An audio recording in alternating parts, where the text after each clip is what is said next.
Cristina, bună dimineața! Bună dimineața! Dragi călători ai timpului și exploratori ai necunoscutului, bine ați venit la o sesiune de investigație unde avem ca instrument hipnoza regresivă. Astăzi vom descoperi împreună careva din tainele uitate și ascunse ale istoriei. Dacă simțiți că energia voastră are nevoie de un reset profund, să știți că vă putem oferi servicii de purificare energetică și ezoterică personalizate atât prin sesiuni online cât și prin fotografie. Astăzi, Cristina va intra ca de obicei în stare de hipnoză profundă fără să cunoască subiectul investigației. Eu voi decide unde mergem, iar ea va descoperi totul în timp real. Așadar, relaxați-vă și pregătiți-vă pentru o călătorie transcendentă. Vă urăm o vizionare captivantă.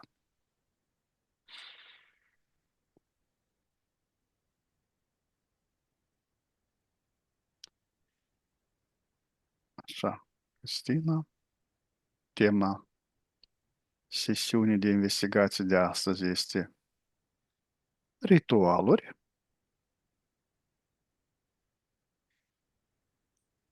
Te conectezi la toate informații legate de acest de ritual. 1, 2, 3.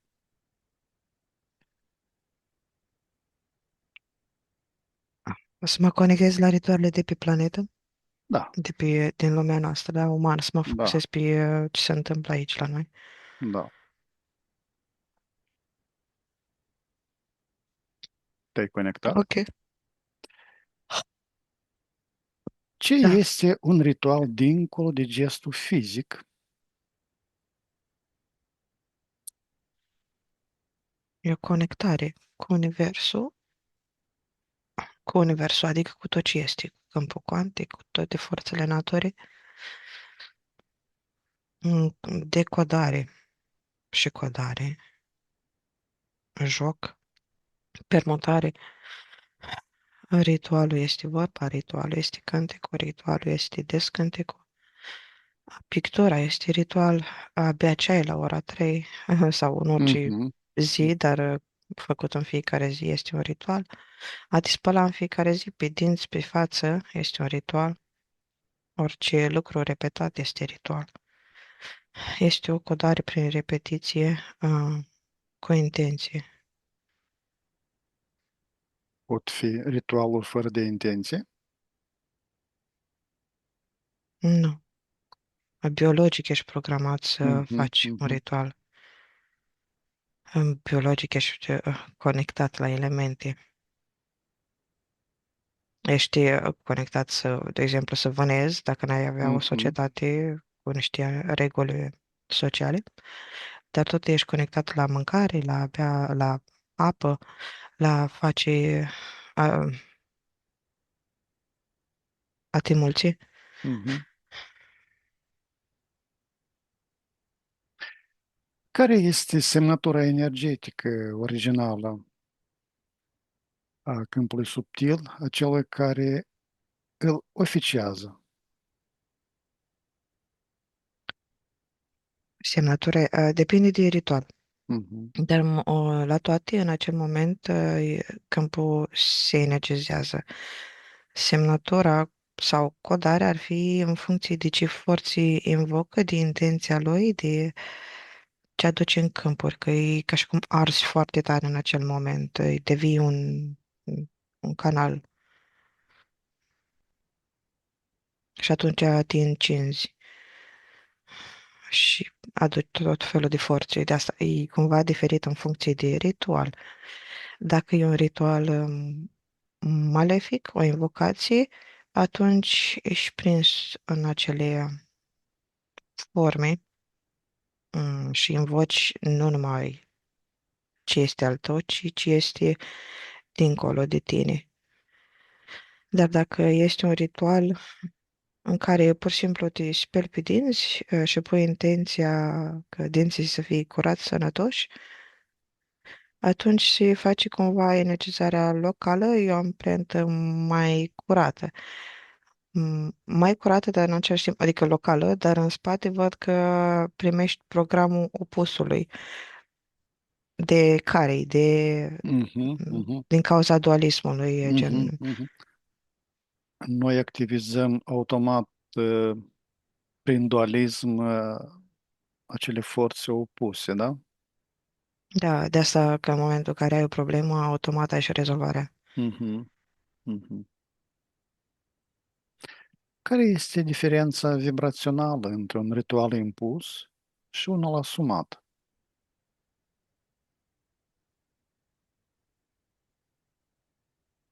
Ok.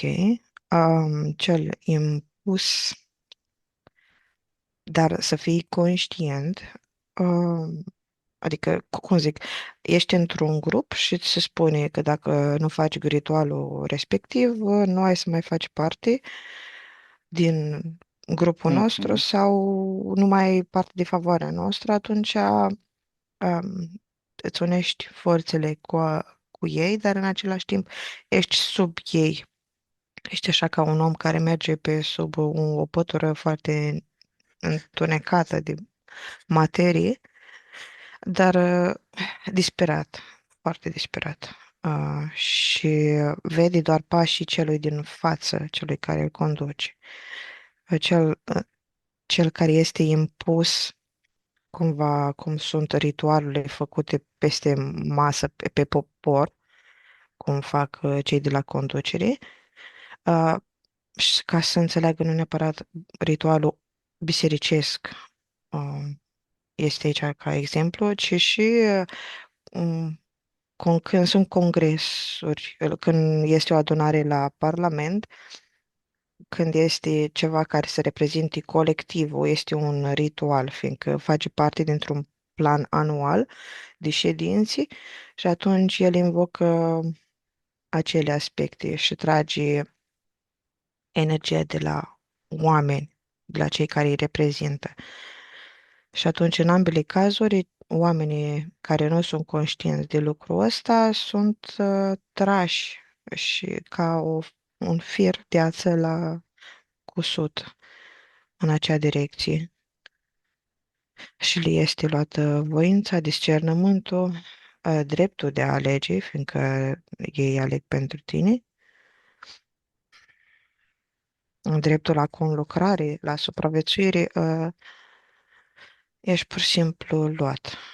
Și în momentul în care faci tu ritualul de bună voie,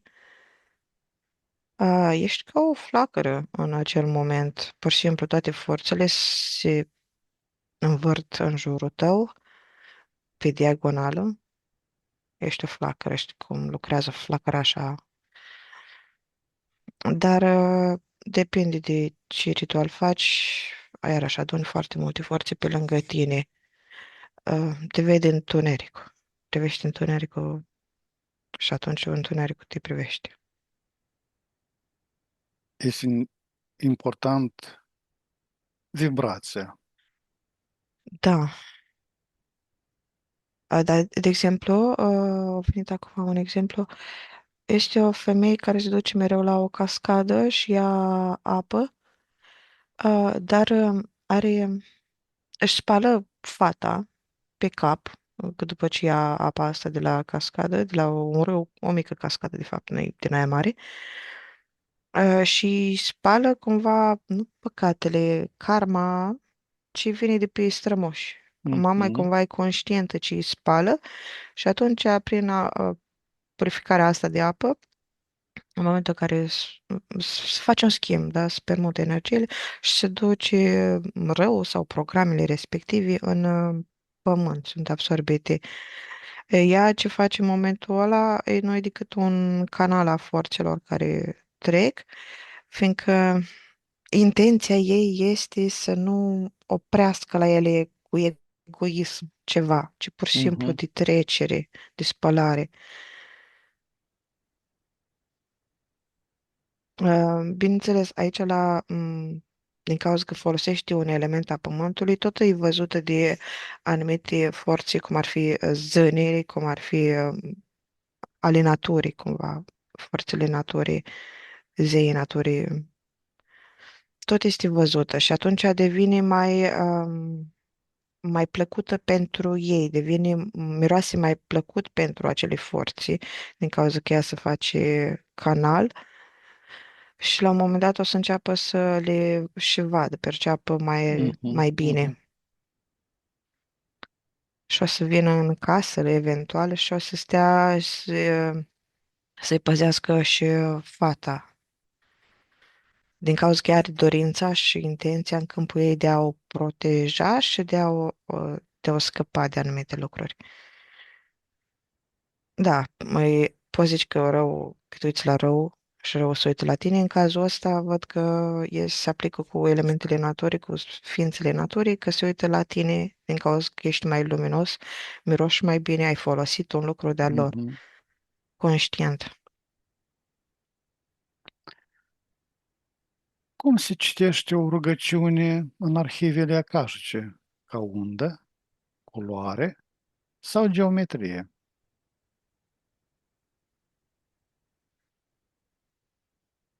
Ok,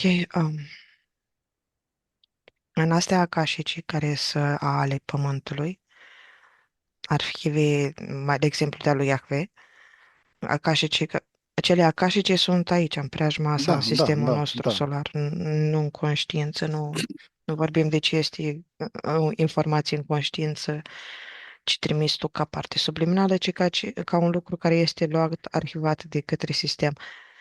Îi văd mai mult ca scris. Scris și pe urmă se trimite automat, ca geometrie foarte multe dintre ele. Da, mai mult ca geometrie. Ca undă să fie, trebuie să ai o percepție mai profundă a ceea ce înseamnă mediu. Sau, din contră, să nu vezi, de exemplu, să fii total blocat și atunci vezi o formă și nu esența. Nu știu cum zic. La limită extreme. Ce entitate se hrănește de fiecare dată când se aprinde o lumânare cu un gând precis? Ok, ia să vedem. Am luat asta mai întâi tarotul, de exemplu, când se face Mhm, o citire cu lumânarea aprinsă. Și atunci văd în primul rând demonii care stau acolo și dacă alături de lumina respectivă se mai pune și o piatră, se mai pune și o iarbă, se mai pune ceva mai mm, plăcut, se schimbă vibrația și atunci mhm. încep să răspundă zeițele întunericului, cum le știm noi. Ah, în același timp, de exemplu, când este deschisă Biblia și se fac citiri din Biblie, e același lucru ca și tarotul. Mamă, toate forțele preotului sau bisericii, dar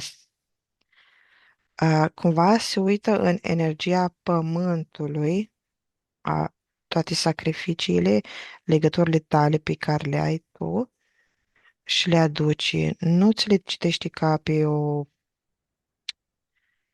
citire ca la tarot, că entitatea îți intră în câmp și îți citești Mhm. următorii pași, ci din contră te închide. E ceva mult mai grav.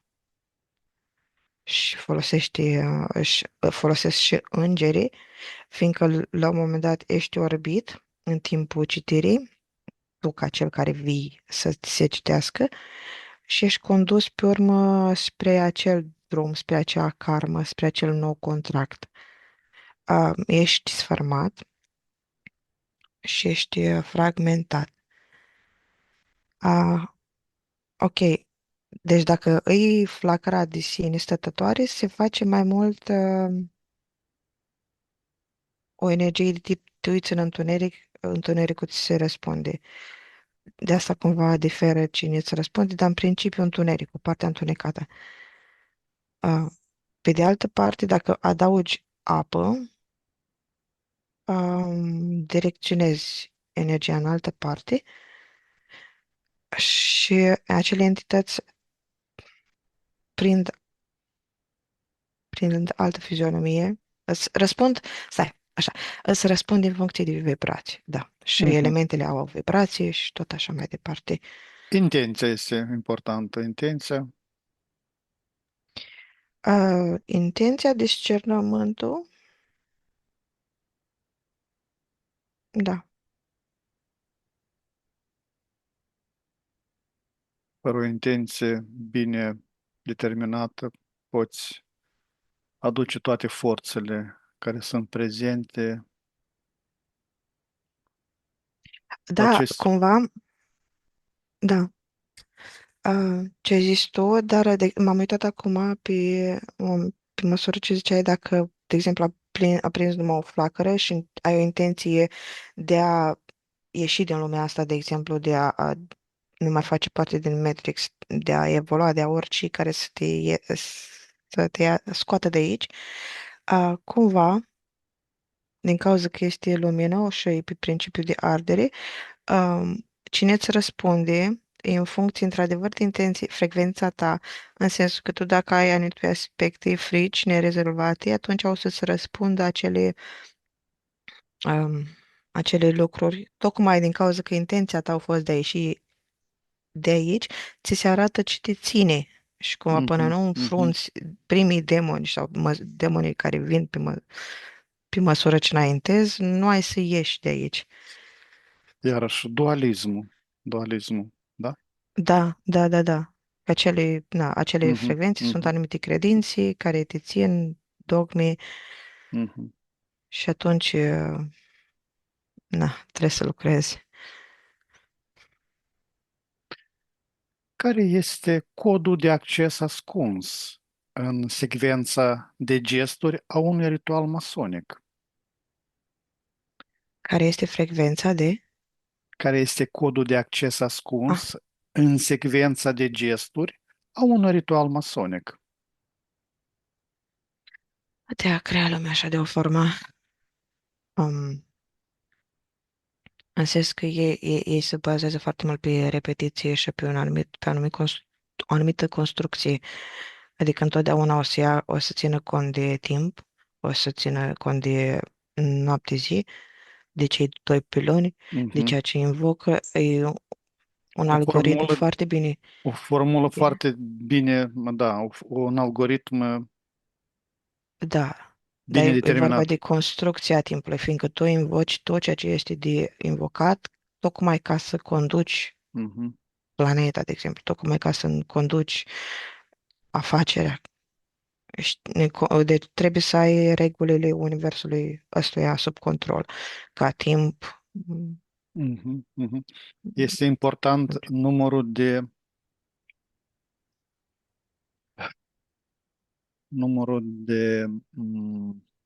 ritualuri Deci, efectuat, a câta oară se da, efectuează. da.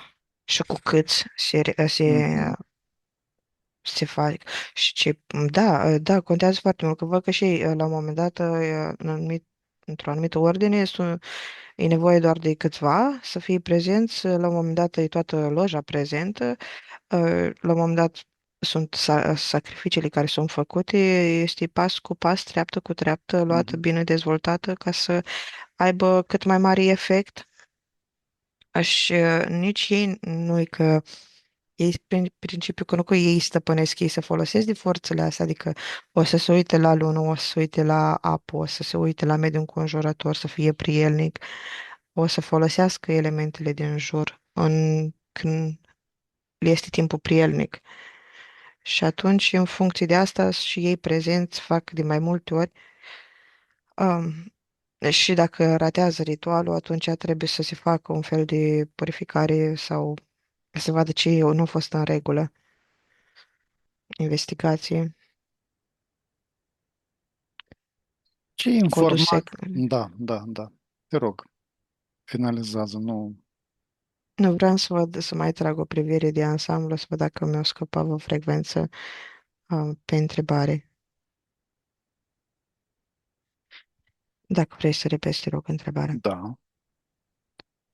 Care este codul de acces ascuns în secvența de gesturi a unui ritual masonic?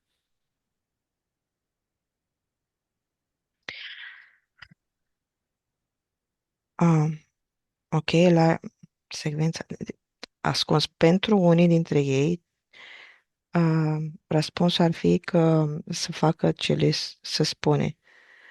Pentru mine care privesc din afară, ah, codul secret ar fi că tu ești puterea, că tu ești cheia, că în momentul de față văd ca și cum ei sunt într-un dom al lor, într-o lume a lor, eu sunt puțin separată.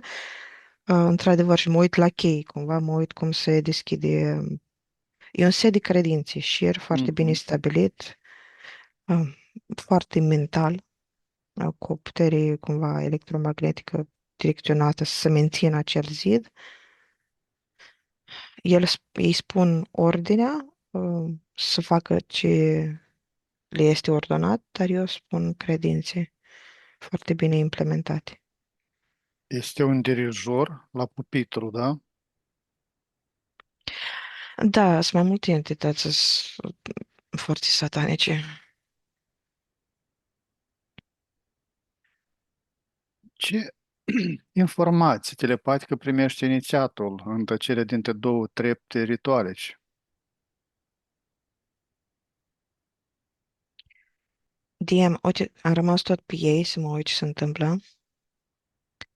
De exemplu, în momentul în care se adună în jurul unui inițiat, se deschide câmpul, mai ales cel mental, și se ia din minte, din creier, văd că are creierul desfăcut, toate datele lui, informațiile lui pe care le are în eteric, în energetic, în ființa lui, în linia lui, îi sunt luate și puse în sistemul lor. De primit nu primește, văd că prin chakra, prin mental până o deschis-o, ci văd că primește de pe jos alte forțe care să intre în corp și să conlucrezi cu partea subliminală. Și o înlocuiește, o scoate, ok, pe măsură, deci pe măsură ce acea forță intră în corp, partea subliminală este scoasă, ținută în spate ca baterie. Așa cum să mă uit la un alt ritual, de exemplu ortodox, la o cununie, de exemplu.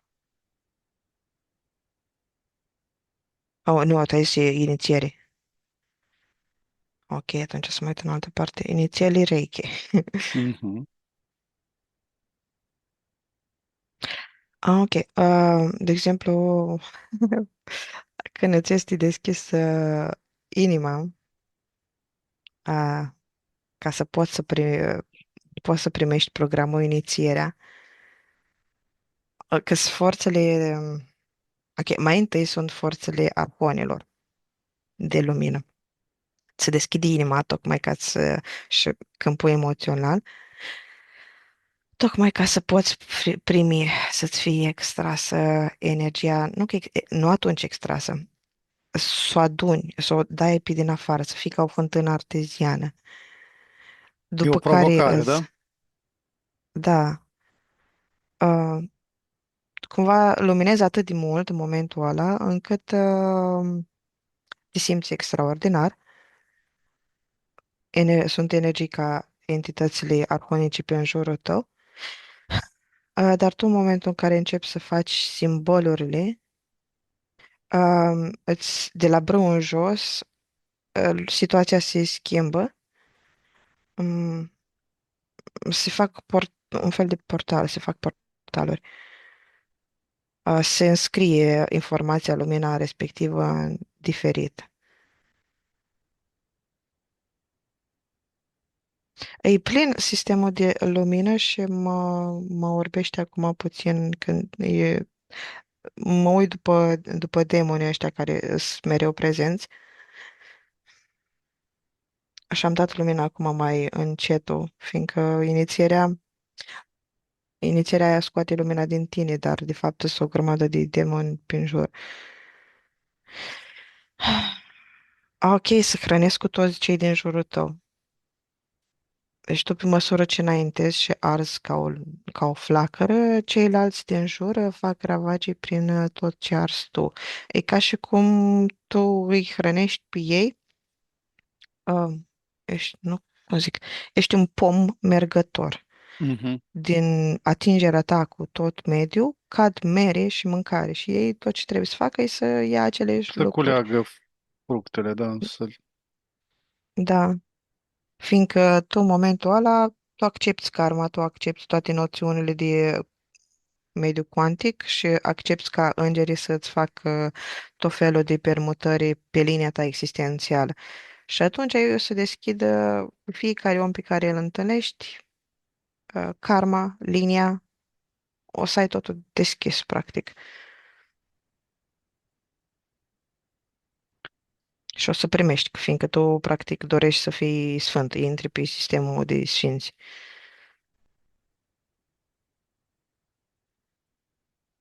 Cine sunt păzitorii nevăzuți care veghează asupra corectitudinii unui ritual magic?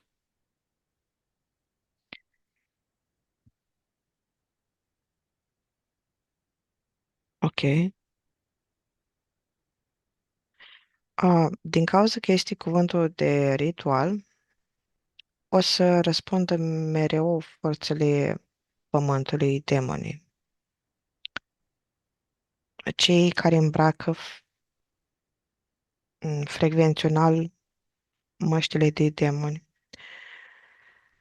Pe de altă parte, dacă este un ritual, adică un lucru repetat cu anumită intenție, dar fără să aibă noțiunea de ritual, poate să răspundă și grie, mai ales când e un lucru medical, pot să răspundă și pleiadienii, pot să răspundă și arcturienii. Mhm. Dacă e pe sânge, pot să răspundă dracu reptilienii fără nicio problemă. Iar depinde de setul tău de credințe, de ce faci, ce fel de ritual.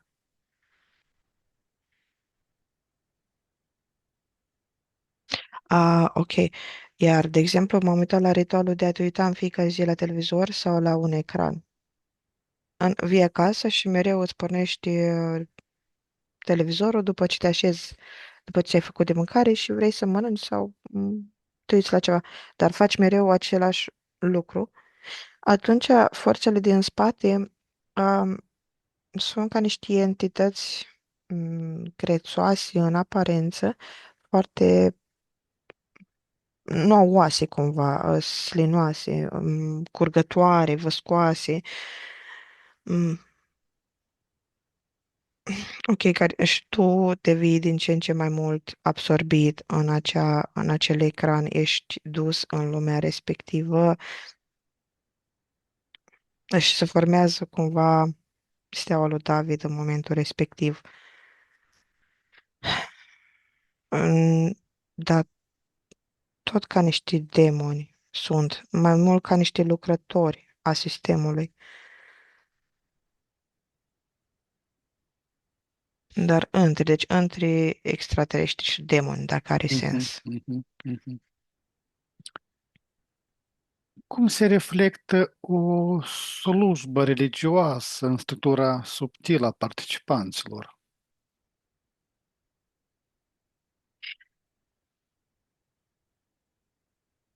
Ok? Ok. Cum să traduc asta? În momentul în care ești la o slujbă afară, de exemplu, când e vreme bună la o biserică, dinăuntru, din pământ, se urcă în tine um, o structură asemănătoare a unei ciuperci cu niște firii care urcă pe sistemul tău. Iar tu stai nemișcat în acel moment și pe măsură ce urcă, tu înlemnești, îți ridici practic gura în sus, chipul în sus și energia ta este extrasă în același timp. De fapt, în același timp, în anumite momente cheie din slujbă, după Evanghelie și așa mai departe. A, nu, are legătură cu sporii, ca la ciuperci, ca cum își împrăștie sporii. Așa văd mai mult. Că ceea ce simți tu ca binecuvântare pe urmă în câmpul tău, așa ca niște particule mici, ar fi, ar fi din cauza că tu, în momentul în care stai cu capul în sus, ca și cum iese o floare din tine și împrăști acea energie peste tot, ca să mențină transa, să se amulțească.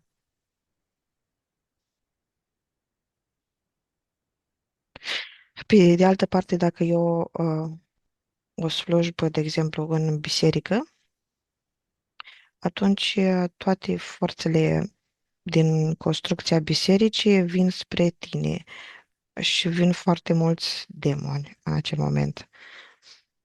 În niciun caz arhoni. Arhonii nu sunt prezenți la slujbe acolo. Nu, dacă sunt câțiva, sunt în preajma preotului, acelui care conduce slujba și în niciun caz pe lângă oamenii de rând nu se apropie el de negreala respectivă. Mai întâi treaba murdară o să o facă demonii și apoi o să vină el să extragă sau este deja dată energia extrasă. Mai degrabă dacă se face în biserică e foarte urât ce se întâmplă. Mhm.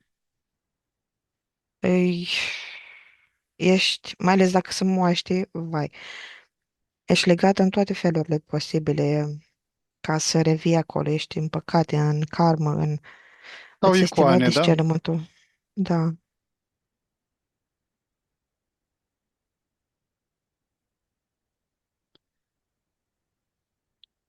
Ce cordon energoinformațional se creează între noi și obiectul ritualic folosit zilnic? Să spunem periuța de dinți.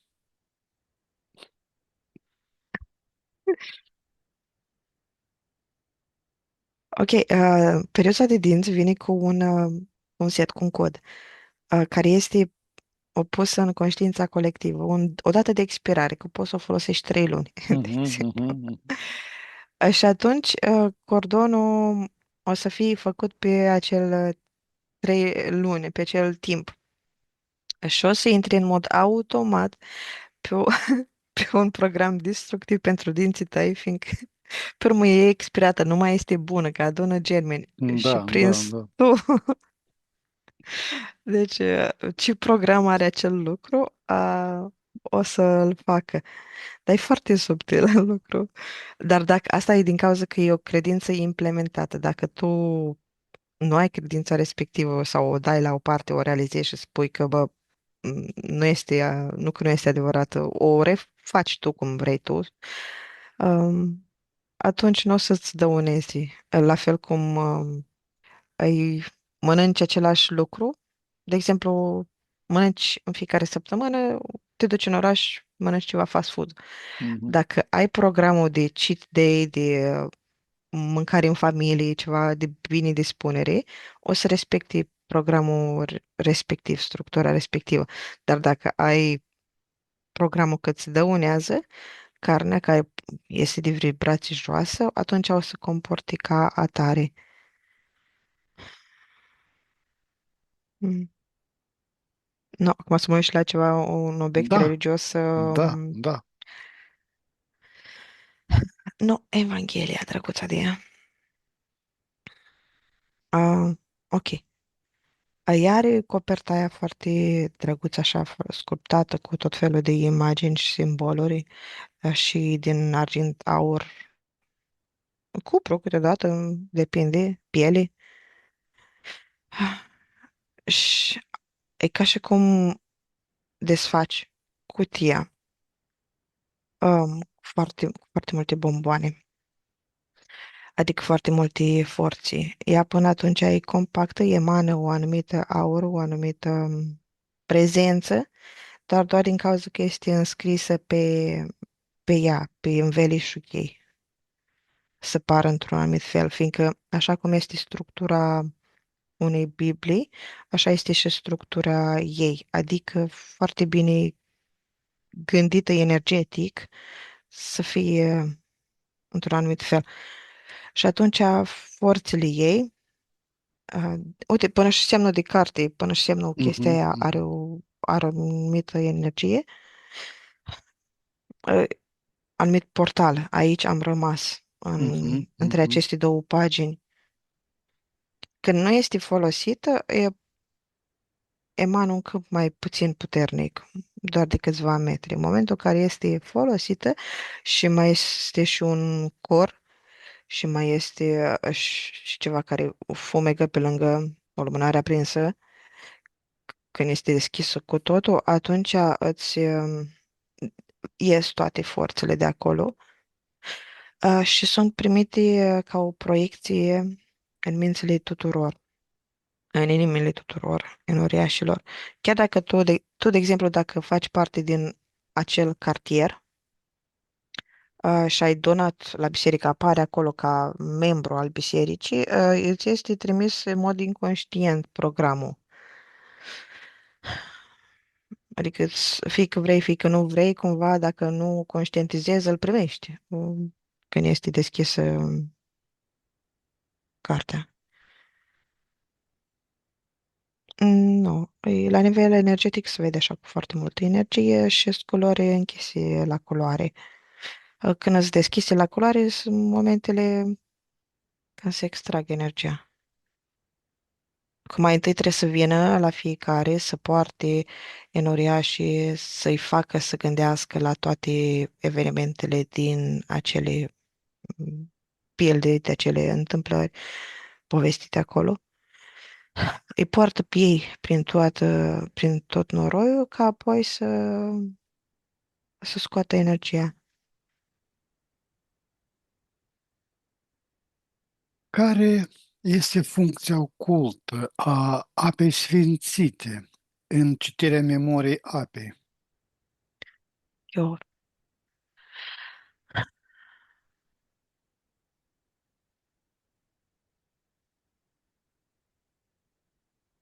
ok. Um, o parte din ritual, până se face, o parte din ritual, cel de la început, e benefic cumva, e o înscriere. Abia pe urmă, în momentul în care este spus un anumit cuvânt, este băut de enoriaș sau stropit, este permutat codul, energia.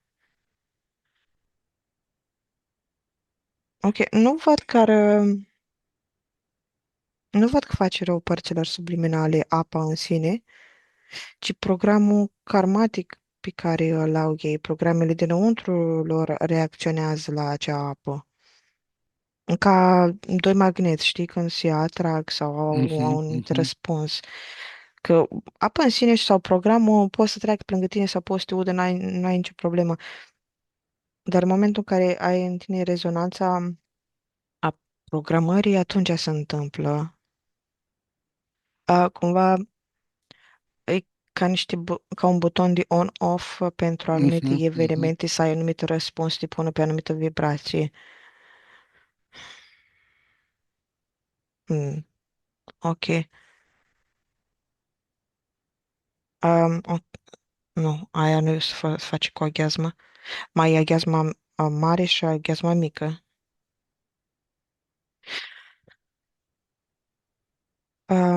Știi ce te rog? Vrei să dai un șoc energetic pe iluzii sau ceva de genul? Care este frecvența iluziei? 300. Minus 300. Da, noi să dăm, da. Este... Bine. Pe semnal la 3 acționez cu șoc prevențional de plus 300. 1, 2, 3, 1, 2, 3, 1, 2, 3, 1, 2, 3, 1, 2, 3. Mai sunt Nu. Ok. Cum a schimbat toată situația? În general, când mă uit la arhoni și ăștia, îmbracă lucrurile în Mhm, lumină, mhm, știi, în aspecte pozitive și trebuie să trec dincolo de ele. Acum, că, gen, m-am uitat în momentul în care se face acea aghiazmă, de exemplu, din iad, uh, vin programele demonilor, cum ar fi saliva lor, cum ar fi sângele lor, cum ar fi mm, pișul lor, mhm, toate, sau, de exemplu, se adaugă în funcție de când se face, se adaugă lacrimile, frecvența lacrimilor, ce este pe apă, cumva, din strămoșilor, sacrificiile luptelor lui Ștefan sau toți cei care au perit de acolo, se adaugă orice este lichid pe, pe acea energie și diferă cumva de și câți preoți sunt și frecvența preoților, dar cele care sunt cu preoți mari la anumite catedrale, că contează dacă e biserică, dacă e catedrală, dacă e tot cumva ierarhic, contează foarte mult. Și atunci se scoate din adâncuri acea energie și este pusă acolo. Ok, chiar dacă, de exemplu, nu ești un creștin, în momentul în care este dată acea aghiazmă peste tine, dacă nu ești conștient, da, cum am zis mai înainte, îți poate face punți cu alte vieți, cu acele programe din acele vieți. Și, prin urmare, cumva te amprentează ca unul dintre lucrătorii lor, mai demon, mai bine zis, o să vină după tine. Sau o să se agați demonii din familie de tine de acel aspect. E ca și cum scotocești acolo până să facă lucrul ăla mai mare, să-l amplifice. Uh, Unii care nu sunt atenți s-au și hibridizat în felul ăsta, anumite persoane. Au prins un fel de aripi negri pe întuneric de liliac.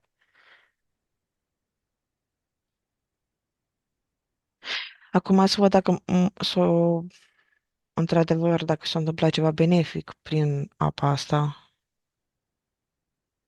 Sau când se întâmplă, de exemplu, să fie câte un miracol ce s-a întâmplat de fapt.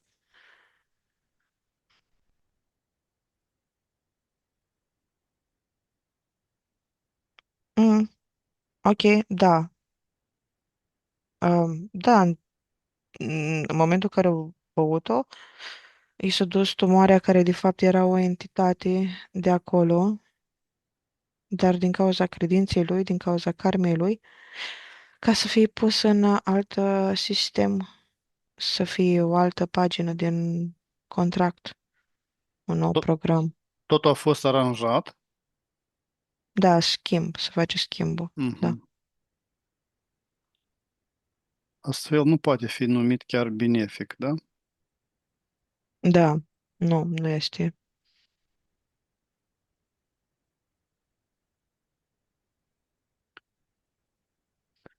Dar ce informație se descarcă în momentul frângerii pâinii în ritualul euharistic?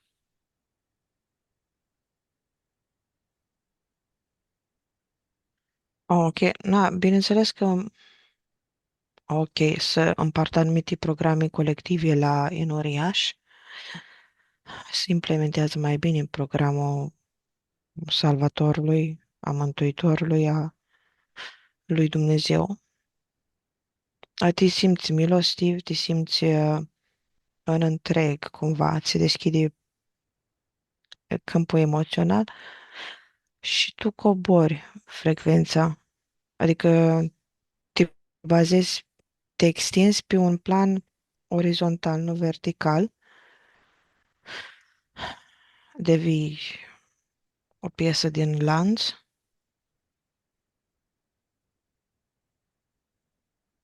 Ok. Da, e ceva care împărtășești pe pâine pe un anumit program. Mhm, mhm.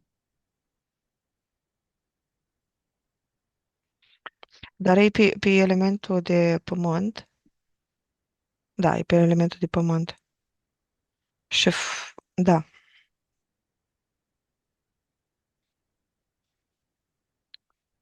Bine.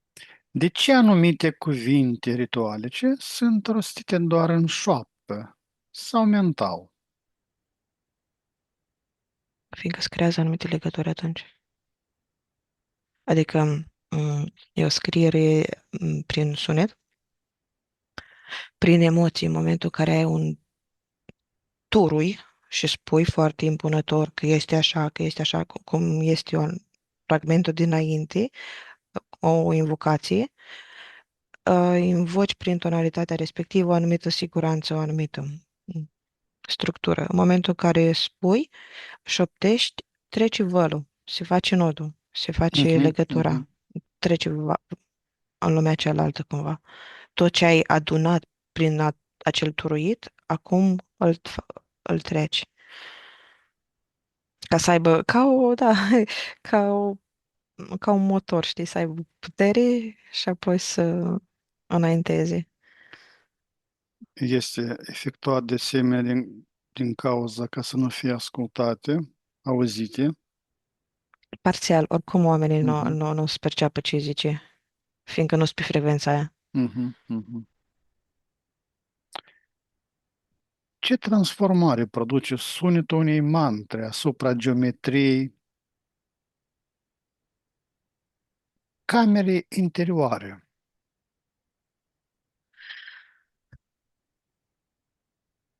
Ok. La ortodox, în momentul în care mantra, că și ei fac sau așa, Mhm. ok, să înscrie, fiecare persoană de acolo devine mai întâi pilon și apoi se activează legătura, se unește cu structura bisericii.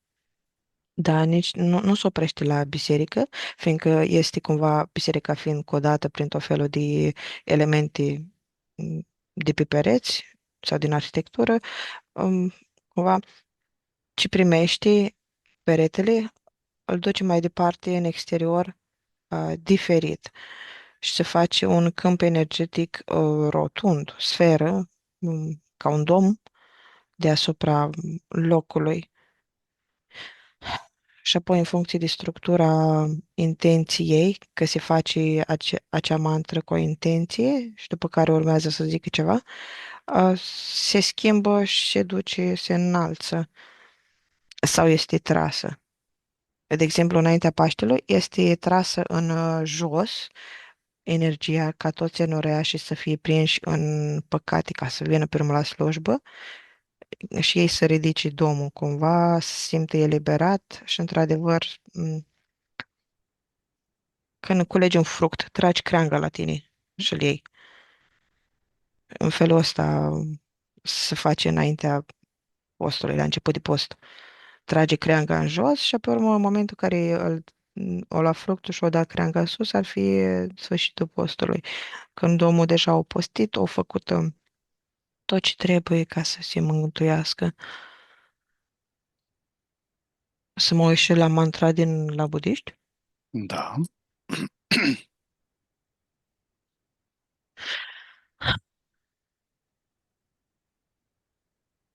Ok, mamă, diam. Ok, nu m-am uitat în Tibet, m-am uitat în China. Mhm. Acolo fiecare om care spune, călugăr care repetă acea mantră, iese din capul lui o secvență care s-ar uni cu intenția lui. Dar este mâncată, deci vin entitățile și încep să mestece și să tai din ea și călugării cumva sau oamenii percep ca gânduri care vin, că se gândesc în altă parte, dar de fapt ar fi mușcături de la acele entități. Și rod așa ca de carne, cu o roadă pisica mea, rod așa, uh, de acel fir până ajung să roadă din tine. Tu accepti ca călugăr budist din cauza că programul este de bază să fii încercat de către tot felul de entități și tu să fii în echilibru și încep cu entitățile să mănânce din tine, să te muști. Dar tu trebuie să luminezi mai mult ca să îi arzi. Ok, dar în structura din jur, ok, la un moment dat, dacă te lasă ăștia în pace și dacă treci tu piste, se face o rețea între toți cei de acolo, ca cum sunt acele tavane în biserici foarte frumoase, cumva, Mhm. arcuri, în fel, arcurile um, între toți, prin cap. Și de acolo, din cauza că sunt într-o structură energetică, cum ar fi templu, se înalță cu totul, cu tot cu navă în acea direcție.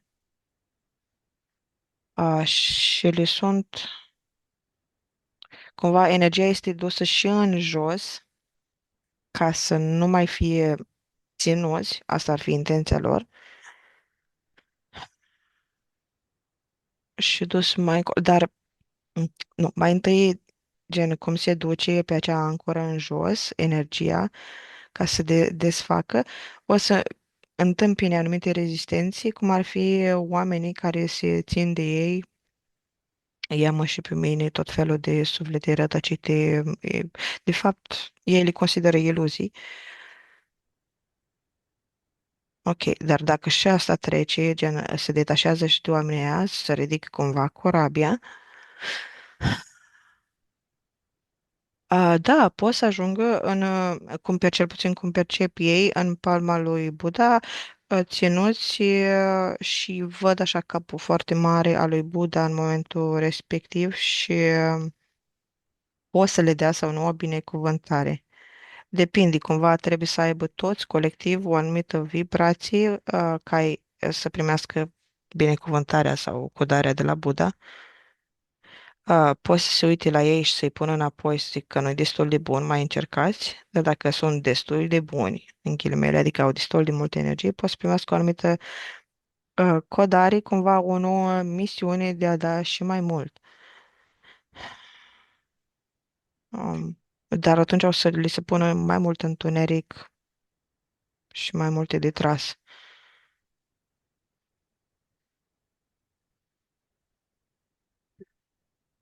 Cum recunosc un ritual al cărui șablon provine dintr-o civilizație căzută?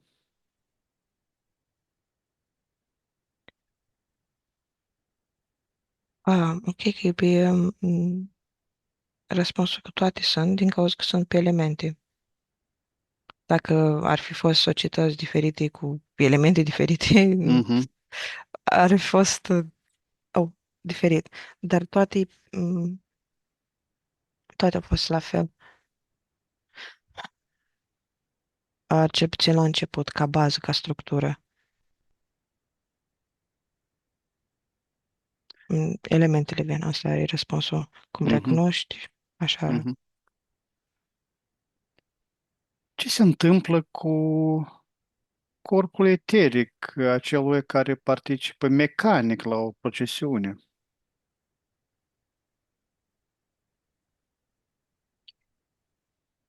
fiind pur și simplu detașat de Ok, deci fii și ritual? detașat.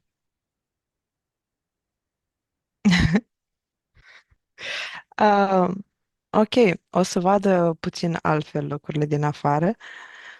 Hmm. O să vadă ca și cum nu un șarpe, un dragon. Știi cum efectiv o procesiune e ca un ritual de la chinești cu dragonul, când merge și Mhm, dragonul e lung și mhm, înăuntru lui mhm. sunt mai mulți oameni. Efectiv așa e. O să vadă că totul ca pe un întreg. O să vadă ceea ce este ca energie per totală. O să zic că ăia sunt spălați pe creier, ăia sau își vede de treaba lor, dacă a lui, pur și simplu, se uită și pe urmă pleacă, fiindcă n-are nicio treabă. Dacă e detașat, atunci înseamnă că nici măcar nu o să uh, îi bage tare mult în seamă, o să-i observe și nu o să agațe nimic de el. În Este schimb, dacă e, detașat, nu e conectat la... da, sau dacă e Mhm. detașat de acea structură religioasă, dar în continuare se uită la el, la ei, o să se conecteze prin altceva, de exemplu, prin bârfă și o să înceapă să vorbească cu celălalt vecinul de lângă el, că uite ce mai fac și respectivii. Și atunci devin și ei parte din acel ansamblu care merg, dar acea entitate care merge nu mai este dragon, ar fi ca un centipid, ca insectaie cu foarte Mm, multe mhm, mhm. brațe și atunci este și el ancorat pe unul dintre brațele respective. Se caută prin structura unei, cum ai spus că se numește, um, dansul ăsta cu parada, Mhm. se caută din toate puterile să se facă cât mai mult consum de energie de la toți, de la toate. În primul rând, de la început, de sub pământ, îți este extrasă energia din cauza că ei cu ceva timp înainte se pregătesc prin slujbe, că vin zilele orașului prin urmare a Sfântului. Și atunci pregătirile respective trag așa ușor din tine, ușor, ușor, până când este momentul respectiv și atunci e momentul decisiv, fie dai mult, fie dai mai puțin. Dar prin toate părțile se încearcă extragerea de Mhm. energie. Prin faptul că, de exemplu, ești locuitor a orașului respectiv și atunci primăria donează pentru acel ritual dans în, în numele populației și atunci, în indirect, te implică și pe tine acolo, în numele ăla. Vrei, nu vrei, ești în Da, foră, sau da? se duc rudele tale și te scriu pe tine Mhm, polmelnic. mhm, mhm. Iar te implică acolo. Dar dacă ești detașată, chiar detașată, nici nu o să te afecteze și o să mergi mai departe, nici măcar nu o să știi că sunt zilele sau că a fost Mhm. parada.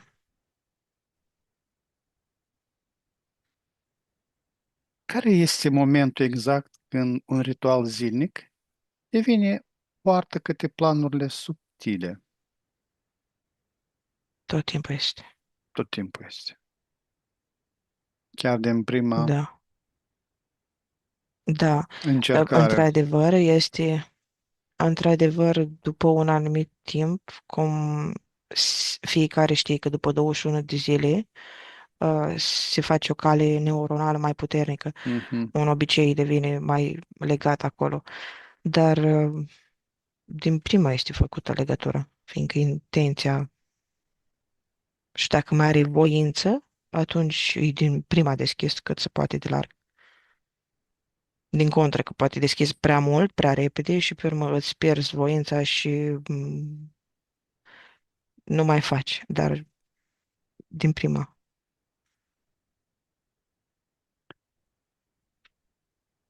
Cum se oglindește ritualul îmbrăcării matinale în templul interior al sinelui? Deci, dacă eu mă îmbrac aici, cu ce se vede în sinele meu, Mhm. um, ok, parțial informațiile sunt tot timpul trimise, dar și pe sezon, ca să zic așa, mai multe informații dintr-o dată. Depinde din ce punct de vedere privești. El o privește ca pe o evoluție a ta, un drum al tău, ca pe o alegere a ta, ceea ce vrei să experimentezi. În schimb, de aici, cumva, o să zic mai multe despre ritualul îmbrăcării, că hainele pe care le porți au o anumită vibrație în funcție de cum te simți în ele, din ce material este făcută, de materialul, de cusătura celor care au făcut-o, prin mâinile, toate Ce, mâinile prin ce care o trecut. inscripție are, da? Pe ea. Da, și vrei, nu vrei, te afectează și are mai multe sensuri și se vizualizează mai multe feluri.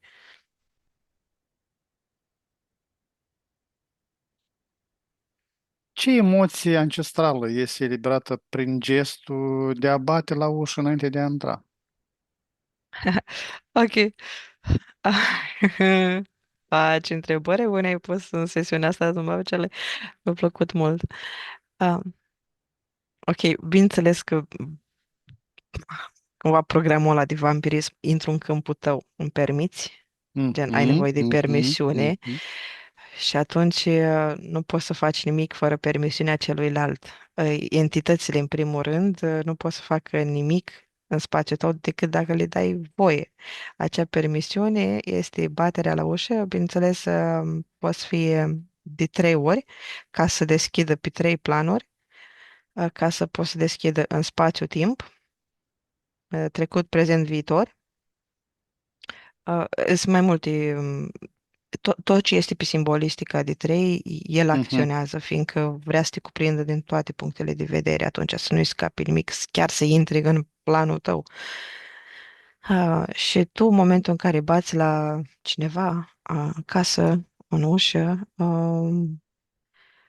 poți să intri sau să nu intri, dar intenția ta din moment ce bați e să se deschidă ușa. Și tu, în momentul în care intri, când intri în spațiul altuia, cumva simți programele de acolo și dacă vrei să pleci cât mai devreme, atunci înseamnă că ceva nu e ok, nu se contrazice cu câmpul tău. Intră de acum în câmpul tău, nu n-ai intrat tu în al lor. Cumva nu-ți plac regulile casei. Deci trebuie să te supui. Orice e valabil pentru orice conferință la care te duci, pentru orice grup de pe Zoom la care te duci, intri într-un spațiu, intri într-o anumită programare, te supui legilor de acolo sau nu te supui legilor de acolo.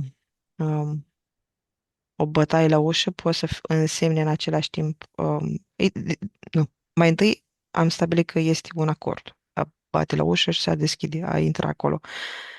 Dacă ai un acord cu oricine, poți să te programezi. Poți fi și foarte benefic, de exemplu, să te duci la un antrenor, să fie, să intri în programarea lui, adică el se uită la corpul tău, la celulele tale și o să zică urmezi lucrul ăsta, ăsta, ăsta și se întâmplă rezultatul ăsta.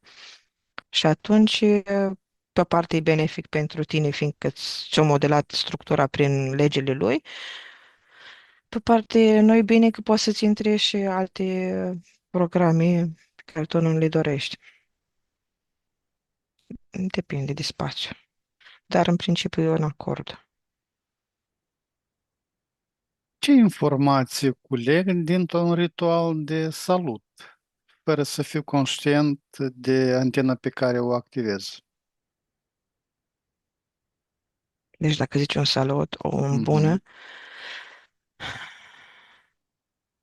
ar depinde cum o zici.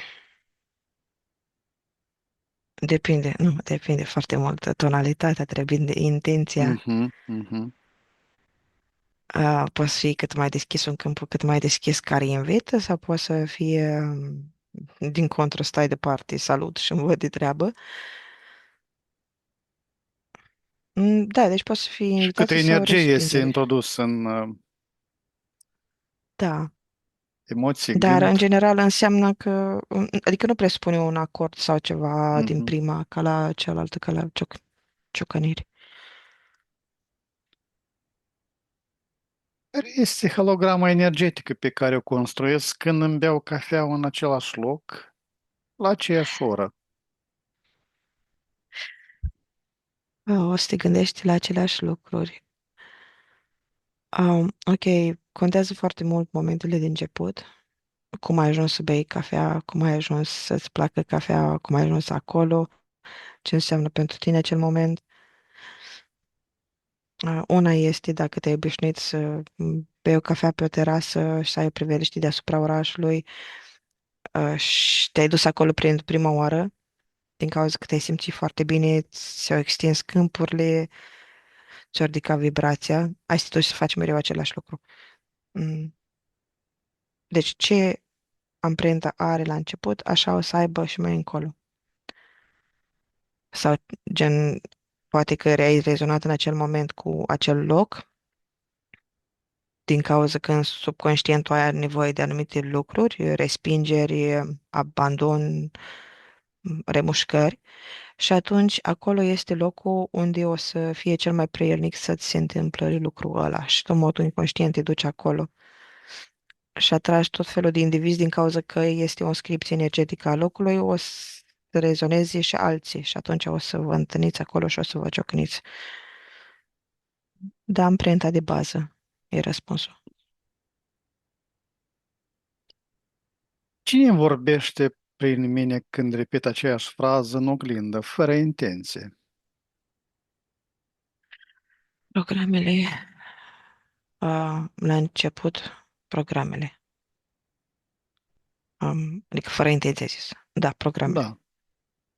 Programele strămoși, programarea socială, programarea cânticelor, programarea pe care ai avut-o din toate punctele de vedere și mai ales contractul, ce egregor, ce mesaje îmi primești de la egregori și, bineînțeles, dacă oglinda respectivă este și portal, ai să primești și de acolo energii și o să fie repetate în tine.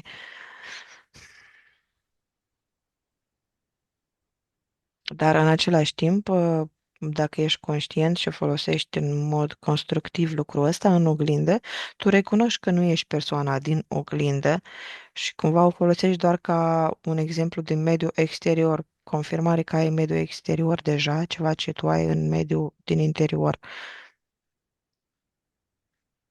și îți este mai ușor să aduci la suprafață să manifesti.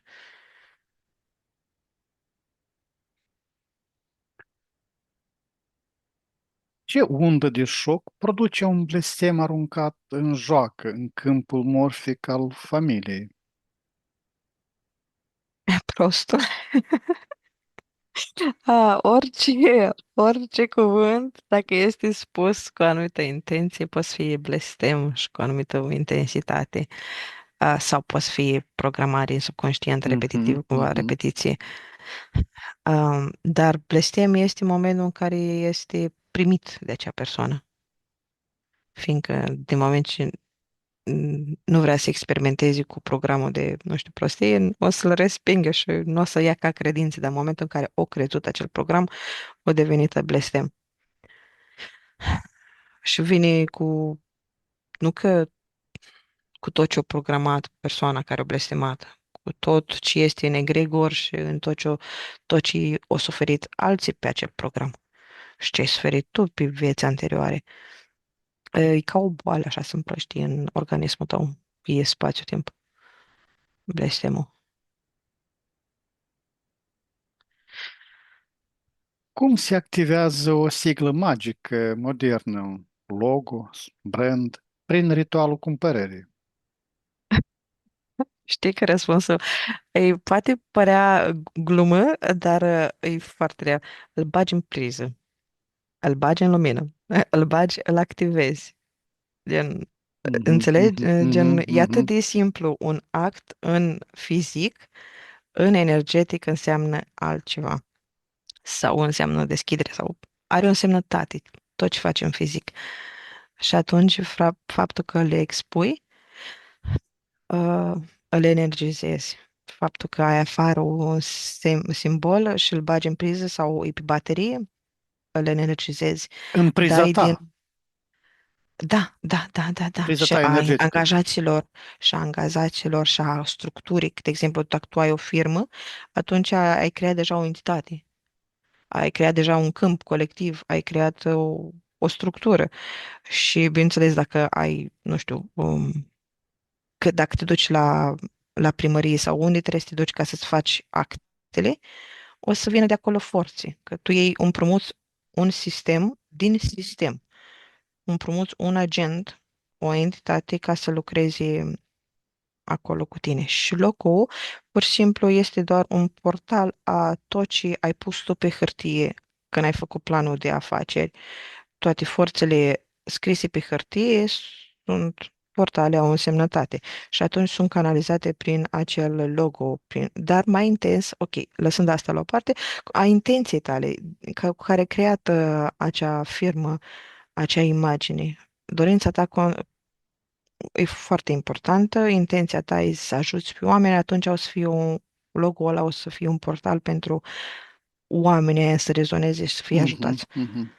Dar dacă intenția ta e de a face, de a... Bine, nu e niciuna în principiu rea sau greșită, dar contează foarte mult. E bine să știi ce energizezi. De asta contează cumva afacerile de familie, logo de familie, sau când se imaginile schimbă, să schimbă imaginea logo-ului, că a fost o generație întreagă care au folosit. Așa s-au Mhm, amprentat mhm. energetic. Și atunci se canalizează acele energii sub o altă formă. Contează cât de mult este cât de cursivă, cât ce simboluri au folosit în logo. Ei, sunt porți a puterilor.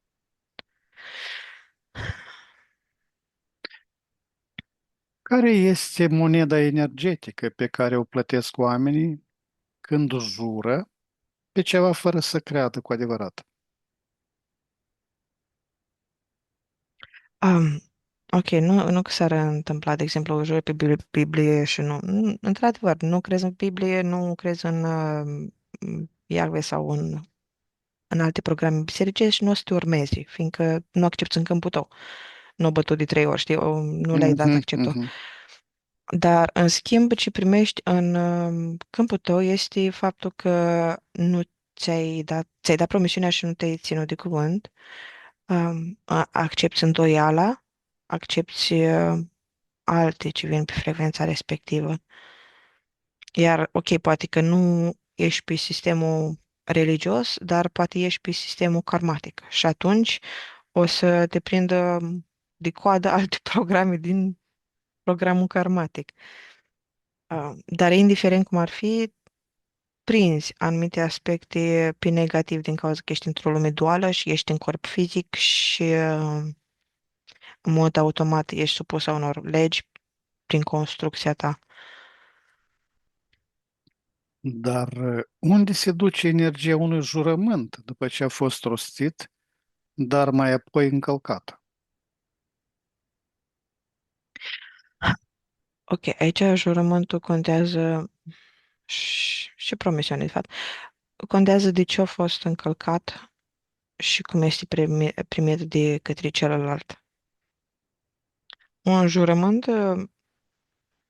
poate fi puțin mai puternic, poate să fie, dacă e unilateral, atunci doar o parte o să simtă foarte rău. De exemplu, dacă, eu nu știu, vrei să tai legătura cu cineva, jurământul de căsătorie, tai, la revedere. Doar o parte o să simtă, fiindcă contează balanța, cine rupe jurământul, creează un bine-rău, creează unul care suferă, unul care nu suferă, depinde de ce porți găsești. Dar poți să fii mai puternică și să rupă pe toate viețile, de exemplu, cum zic, din cauza că e ceva mai energizat, un jurământ. Și țin forții din afară în acel jurământ. Și tu tai legăturile nu numai cu persoana respectivă, ci și cu forțele Mhm. respective. Dar contează foarte mult cum a fost făcut, de ce a fost făcut personalizat.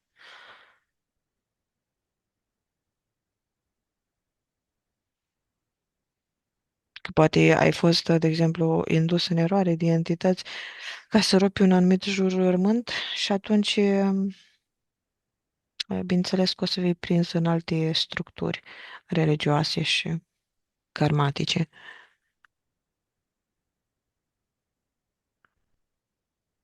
Ce nod se formează în câmpul plexului solar la o îmbrățișare ritualizată, lipsită de emoții?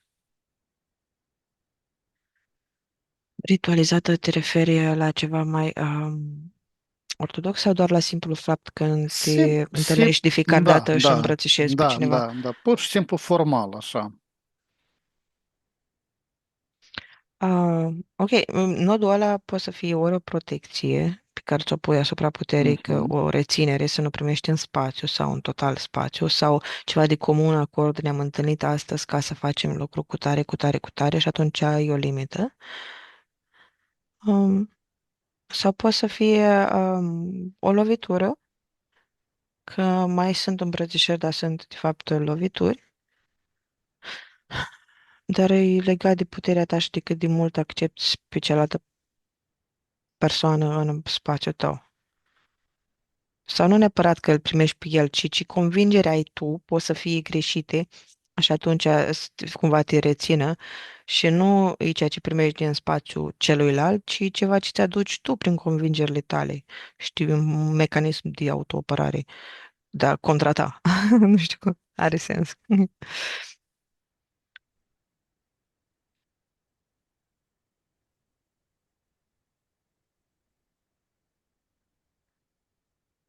Care Mă este auzi, nu? formula geometrică a unui ritual de protecție pe care îl execut fără să numesc așa?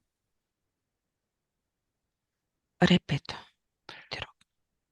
Care este formula geometrică a unui ritual de protecție pe care îl execut fără să-l numesc așa?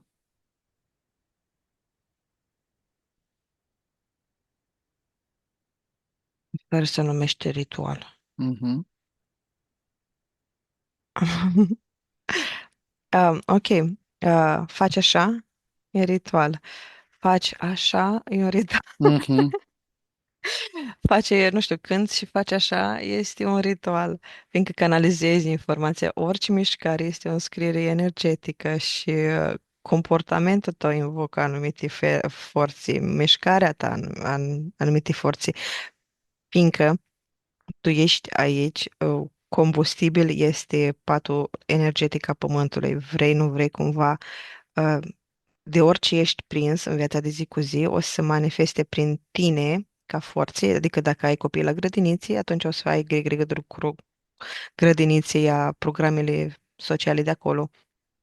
Poți să te desprinzi de ele, bineînțeles, în mod automat sau cu intenții, dar tot canalizezi prin interacțiunile tale forțele și dualitatea și așa mai departe, fiindcă ai nevoie să înțelegi cumva.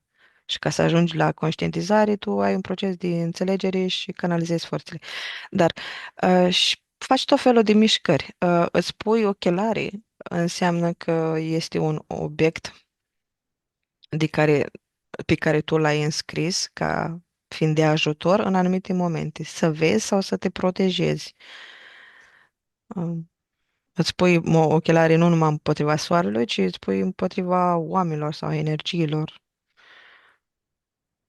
ceva la care nu te uiți. Mhm. Ce mai este ca gest și nu realizez că este ritual. Uh, Pune și spălat în urechi Da, da, da. sau să-ți pui cercei, iarăși bijuteriile Da. să-ți pui în anumit timp pe anumite încheieturi. Tot ce faci tu în fizic este. Ritual. Da, fiindcă îl faci repetitiv. Toată Mhm, existența mhm, noastră este mhm. repetitivă. Iar Atingerea dacă, urechii sau atingerea nasului este și el un... da, sunt microgesturi care, Mhm, gen, da, le faci tocmai din cauza că, de exemplu, ești, nu, ai puțin anxietate sau nu știi, ești incertă și atunci îți atinge partea asta mhm, și mhm. invoci acele forțe. Nu că invoci, automat, ele sunt deja la suprafață în momentul în care tu ai făcut lucrul ăsta. Ah, da, îmi doresc să spun ceva mai înainte. S-a dus. Uite, vezi, până și așa este. Da, da, ok, așa au venit. Trebuie să faci invers, Uh, să se întoarcă. da, așa. De exemplu, zicem că ai făcut un lucru când erai mic pentru prima oară. Tu, prima când o să fii mare, a doua oară când îl faci, o să invoci forța portalului cu acel moment din trecut. Mhm, E pe același principiu cum funcționează amintirile, că tu îți amintești ultima oară când ți-ai amintit. Tu faci portal după portal după portal după portal în ce în ce mai mare, mai des portalele astea așa cumva. De asta e ritual și se creează așa un întreg, un circuit. Ce matriță ancestrală modelează ritualul mesei de duminică în familie? Uf, uf, uf. A soarelui, bineînțeles, și a planetelor, timpul, legi timpul, legi sistemul. Um, Cumva, acum, din ce vin acele obiecte ale lui Brâncuș, masa respectivă, știi, cu scaunele, și mai vin și celelalte descoperiri arheologice, tot așa, ca un ceas cu multe pietre. Mm, Asta invoci stând la masă, dar numai dacă ai anumite noțiuni și anumite Mhm, ritualuri. mhm, mhm. Adică dacă e masa de duminică, după ce ai venit de la slujba de biserică și o iei luați toți masa împreună, fiindcă n-ați mâncat dimineață și atunci vă așezați la masă cu starea toată energetică de la biserică. Atunci are o anumită semnătate, dar în schimb, dacă e o masă obișnuită duminică, o să fii mai puțin conectată la acele programe ancestrale a soarelui și a planetelor, a orelor, a timpului, a forțelor. Dar în mod automat se face un restart, fiindcă tu ai noțiunea de timp și de trecerea timpului. Se, se produce un circuit. Care este dialogul telepatic dintre mâna care oferă și mâna care primește într-un ritual de dar? Ah, ok. Ok, se face un schimb energetic în funcție de intenție. Uh, Foarte multe intenții. Și în funcție de ce programe ai tu ca persoană în momentul în care dai, dacă ai nevoie, de exemplu, și gândurile că oare o să-i placă, nu cred că o să-i placă, atunci o să cauți să primești în schimbul acestui dar acele validări, că nu-i place. Îl pui imediat, tu îi dai, de fapt, nu îi dai un cadou, îi dai gen energia, zim că nu-ți place. Um, nu, în același timp, pe cuantic, pe linia per totală, se creează anumite punți și legături. Uh, Adică poate să fie o datorie karmică, poate să fie pur și simplu o amintire prin ceea ce îți dă a unei alte vieți, a unui moment, a unei secvențe. Mm, Poate Depinde, fi poate, foarte diferit, da. da, da, da, poți să dai în dar foarte multe lucruri, orice poți să dai în dar. Poți să îți se ia momentul ăla, nu știu, sporul casei, poți să-ți se ia Mhm, prietenia, mhm, poți. mhm. Că e un schimb și atunci e gen, poate să fie și o obligație, nu să nu mai bați de 3 ori la ușă sau o dată, ci pur și simplu e forțat să dai un dar și să Mhm. primești. Fiindcă O, presupune, scuze, dacă nu e un mhm, schimb de daruri, e schimb de energie, adică nu trebuie neapărat să dai energetic darul înapoi fizic. Nu, fizic nu trebuie să-l dai înapoi, dar trebuie să dai schimbul energetic. mhm, mhm. Un echilibru, pentru un echilibru energetic. Da. Cum știu celulele noastre că un act banal a devenit ritual?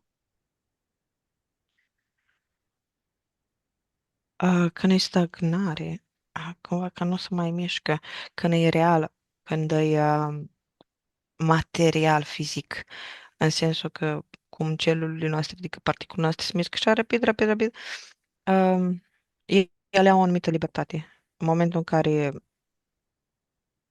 e mai fizic, sunt mai țepene, nu se mai mișcă, se creează materialitatea într-un fel. Așa apare greutatea, noțiunea din fizică de greutate. Mhm, mhm. În în felul ăsta. Cât neprogramatic, cu atâta să mai e libere. De când sunt mai programatic cu ritual, atunci devine mai fizic. De asta se fac și ritualele, ca să se manifeste anumite lucruri și anumite forțe, ca să prindă realitate, să prindă, să fie fizice.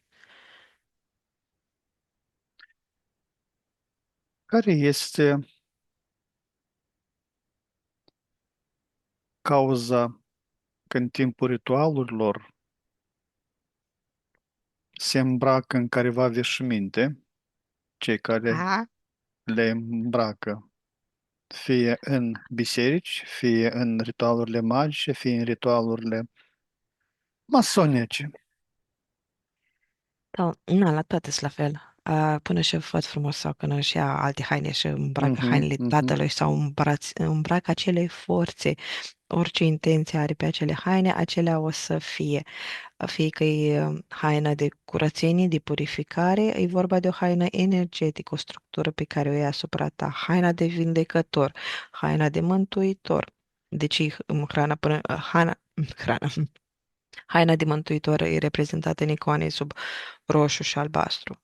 Dintr-un anumit motiv, e o anumită structură energetică, iar ritualul presupune un proces, iar la proces de transformare, atât la cel ortodox cât și la cel masonic, presupune o călătorie, adică o dezbrăcare a forțelor cu care te identificai, apoi o spălare, purificare și apoi îmbrăcarea noilor haine. Dar noile haine, în cazul ritualurilor, înseamnă invocarea puterilor pe care le ai o să le ai înăuntru. Unul o să fii posedat sau mai bine gestionat de acele forțe. Nu, înseamnă că tu vei deveni o unealtă, tu o să fii călcat de către entitățile, forțele respective. Mhm. Nu ești de cum că tu o să le conduci în cadrul acelor structuri, din cauza că nicio structură religioasă, biserică, nu o să îți spună ție că tu ești puterea, ci din contră că puterea este în afara ta. Și tu accepti structura acelei organizații, să-ți predai mereu puterea. De asta mereu ai să fii o cupă, un potir, o pahar pentru acele forțe. Îmbrăcămintea unei mirese sau unui mire? Yes. Oh, ok. Um, ok. Ok. Se pare că e Nadine făcut în ultimul timp cu negru și cu alb, sau structura asta pe care o avem noi acum, Mhm, că înainte era prin forțele, căsătoria era prin forțele pământului, legăminte, jurăminte prin forțele pământului și zeițele pământului cumva, că era pe viață, moarte, pe ce e aici. Dar acum e în adins făcut programul să fie mai dual, mai reprezentant pe forțele binelui și a răului, adultăți în tine. Adică ei, în momentul în care te căsătorești, se creează două porți, doi piloni. Ca știi, ca la inscripțiile, ca în tablourile masonice, că sunt doi piloni, sau mhm, cărțile de mhm. tarot, unul negru, unul alb, așa o să devină persoana. O să fie un pilon, altul, și deasupra lor cununa, de fapt, inscripția a ceea ce o să aduc în acea lume prin căsătoria lor. Căsătoria lor este un fel de portal, o bulă energetică programată și ei doi sunt porțile ale acelea program. Cununa care se pune este tocmai acea inscripție deasupra porților, cum sunt clădirile vechi, care nu se mai fac acum cu doi piloni pe margine, gen, ai niște scări, după care doi piloni, apoi ușa, dar deasupra este o anumită formă, fie că este triunghi, fie că este un arc, este o anumită formă. Acea structură invocă în mod automat forțele duale și trinitatea și tot. Tu ești asemenea structurii respective, ca mire și mireasă. e un simbol nu a purității și nu, e din contra a dualității Mhm, a mhm, programelor mhm, mhm, primite.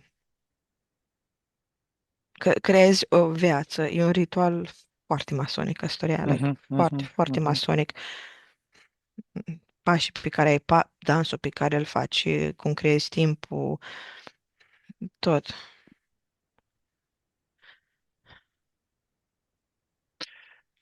Care este ritualul tăcut pe care sufletul îl recunoaște dincolo de orice formă?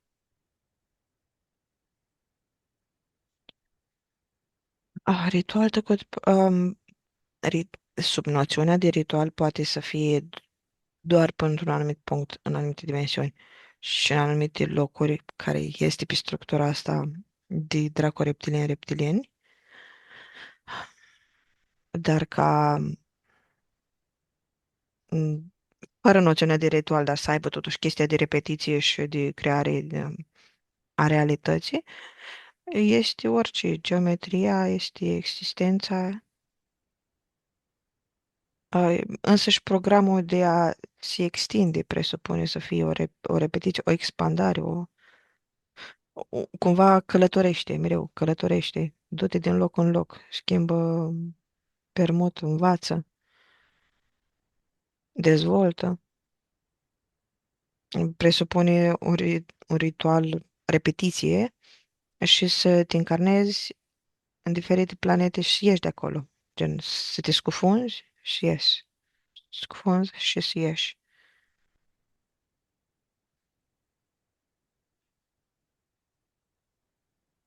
Care ritual ar fi trebuit să-l îndeplinim pentru creșterea conștientizării noastre? Ok, nu, să nu faci cruce. Bine, stai să mă concentrez. Repetă, te rog, întrebarea, că au venit mai întâi o cruce de asta, să nu faci Mm. cruce. Care poate fi ritualul ridicării creșterii conștientizării noastre? A fiecăruia. Ok, de asta vertical cu ființa ta, de a respira cu, nu știu, respiri 3 ori, gen, mai conștient, dar să stai cu ființa ta în prezent, fără să fii ancorat în gânduri, și să spui, să te ancorezi mereu în sursă. Eu sunt parte din sursă, care experimentează în sursă. Că dacă tot vorbim de ritualuri, așa se face structura, ancora ritualurilor se face în acele forțe cât mai mari, prin repetiție. Și atunci și tu te ancorezi în forța pe care o ai, pe care ești, de cât mai multe ori posibil. Uh, adică în sursă. Sunt parte din sursă, experimentez în sursă, tot ce văd este sursă și așa mai departe. Poate fi introdus o emoție cât se poate de ridicată, o, o, un program bine determinat și poate fi și un gest care să Da, clar. automatizeze acest proces. Da, clar, clar, clar. Da. Bine, Cristina, am ajuns la finele sesiunii. Acum, la 3, ne deconectăm de la toate și de la toate canalele informaționale la care am fost conectat, ne ștergem toate urmele și amprentele energetice de peste tot. 1, 2, 3. Și acum deschidem un flux energetic din sursa primordială care va elimina toate rezidurile informaționale străine din câmpurile noastre și ne va energetiza la maximum. 1, 2, 3. Acum pregătește să revii treptat, în stare de veche, proaspătă și plină de energie, acolo de unde ai plecat. Număr de la 1 la 5, iar tu îi permiți minții să se trezească clară și concentrată. 1. Simți cum conștiința începe să se lărgească. 2. Corpul tău devine mai ușor, mai prezent. 3. Auzul și senzațiile fizice se intensifică. 4. Gândurile tale sunt limpezi, ca după un somn odihnitor. Și 5. Deschizi ochii, completrează cu o stare internă de calm și vitalitate, reîncărcată de posibilități. Cristina, bine ai revenit! Cum te simți? Bine? Dragi exploratori ai inconștientului, am ajuns la finalul acestei călătorii extraordinare prin straturile timpului și al memoriei ascunse. Vă mulțumim din suflet pentru prezență și reacțiile voastre la informațiile surprinzătoare dezvăluite astăzi. Fiecare comentariu, like și share ne ajută să ducem investigațiile mai departe. Sincere mulțumiri Cristinei, ale cărei talent și deschidere au făcut posibil această experiență fascinantă. Dacă ați fost intrigat de ceea ce ați văzut, nu uitați să vă abonați și activați clopoțelul de notificări pentru a nu pierde următoarele sesiuni. Până data viitoare, rămâneți curioși și deschiși la misterii pe care mintea noastră, atât cât și inima, le poate dezvălui. Vă urăm liniște și descoperiri interioare. La revedere! Numai bine!